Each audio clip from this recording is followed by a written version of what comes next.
Welcome, everybody. Welcome to the lunch break on Modern Life Insurance Hacks. Today, we're going to be continuing the conversation we started yesterday, and it's all about dream customer or your ideal customer profile, whichever you want to use.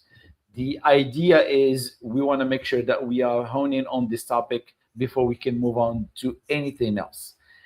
Uh, so there are like 29 sub features that we have inside AgentIgnite that support the plugin that helps you do so many things at the same time. I'm not going to talk about it right now because I need to build the fundamentals and give you all the necessary information so that you know exactly what is it and how it can help you in the first place. So the idea is this. Think about the last 5 posts that you put just last week and tell me exactly how many of them were you able to deliver, to get some engagement or to get some DMs just because you put that specific piece of content. Go ahead. If you happen to you last week or last month, even for the last month, go ahead and give me a 1 for yes and a 2 for no, because this is very important. We want to make sure that we are categorizing exactly who we are as life insurance agents or financial advisors. There are 2 categories here. The first category is tape 1, which is basically the category of agents who go ahead and just deliver content that is destined. First, they deliver content that is repetitive and that is expected and that is already created some fatigue. That's the first thing. But also inside their audience, who do they have as members on their audience? Most of their audience is based on colleagues. And I had last week, I just by accident, I had to comment about, there was a marketer who spoke exactly about this very topic, and there was a lot of controversy there, and people start saying, no, I have some of my colleagues or some people from the same industry, they send their referrals over, and I get to take advantage of that and this and that. And I had to really, was like 15 or 20 comments, and I had to go one by one and respond to every single comment. And the idea is, yes, you will have some referrals. Yes, you will have a customer, a prospect that your customer is engaging with, that he saw your post and that feels more comfortable with what you mentioned. Yes, there is possibilities about everything. But when you have an audience that is 99% based on your colleagues, on people who works in the same industry, then what you're gonna do? Are you gonna sell? Are they gonna pay you to sell them life insurance or to sell them your financial planning? Of course not. They do the same thing. So the idea is that we want to make sure that our audience at least is 80% based on our audience, if not more. So this is very important. So it's not about broad hooks, general advice, or tips that applies to anyone.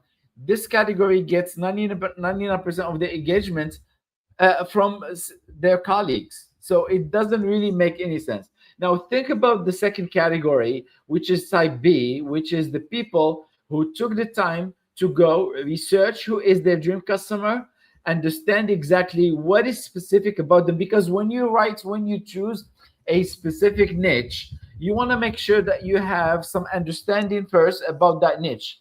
If I didn't know exactly what's the issues that financial planners or advisors have and life insurance agent have, I won't be doing this. I won't be trying to help this niche solve the issue of marketing. I won't, because I won't know, and plus I won't know the nuances. I understand. I've been a life insurance, and I understand for a fact that most of the advice out there, if you check on YouTube, if you check on Instagram or wherever you go, most of the content that is posted based on how to close sales. It's all about techniques, sales techniques, sales techniques, you name it. But nobody really speaks about selling from this perspective of positioning yourself before you even ask for a sell. And this is what's our strength, because we are the only one who's doing it, at my knowledge. There are other people, but I think from based on what I noticed, I mean, I can say with confidence that I am pretty. I don't want to come across as conceited, but I think I know a few things. I know one or two things that put me in a separate category.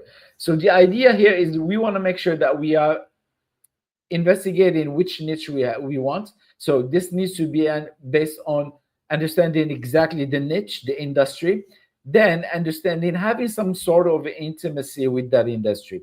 Do not just jump into a niche without taking time to go research it and get to know people who happen to work in that industry at a personal level.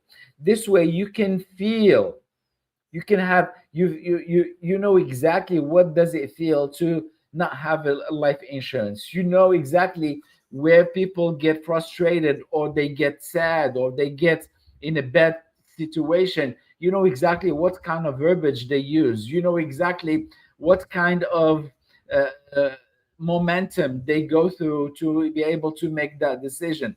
There are so many places that you should be able to have a direct contact with people in the specific industry to be able to get people to position yourself and to position what you sell. So the idea here, the other thing that I want to share with you today is this. There's a book called Fanatical Prospecting by Jeb Blount, and he says in one of his comment, he says vague prospecting gets you vague results. And that's exactly what we don't want. And the same exactly thing applies to our to content and to sales uh, in this industry. Vague targeting gets you vague engagement. So we want to make sure that we are honing on exactly who is it that we are trying to sell to.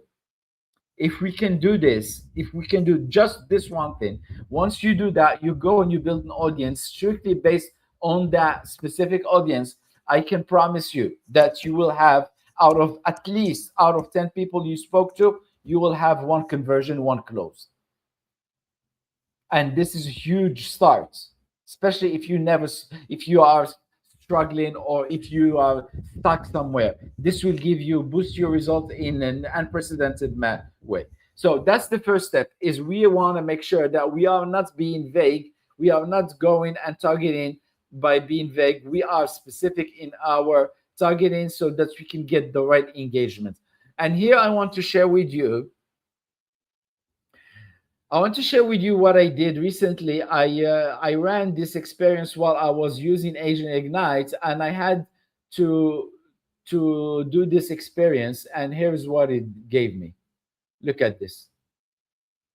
So what I said to AgentIgnite, I told him, run a full ICP deep dive for life insurance agents stuck at 60,000 to 80,000 who relies on cold calls and referrals.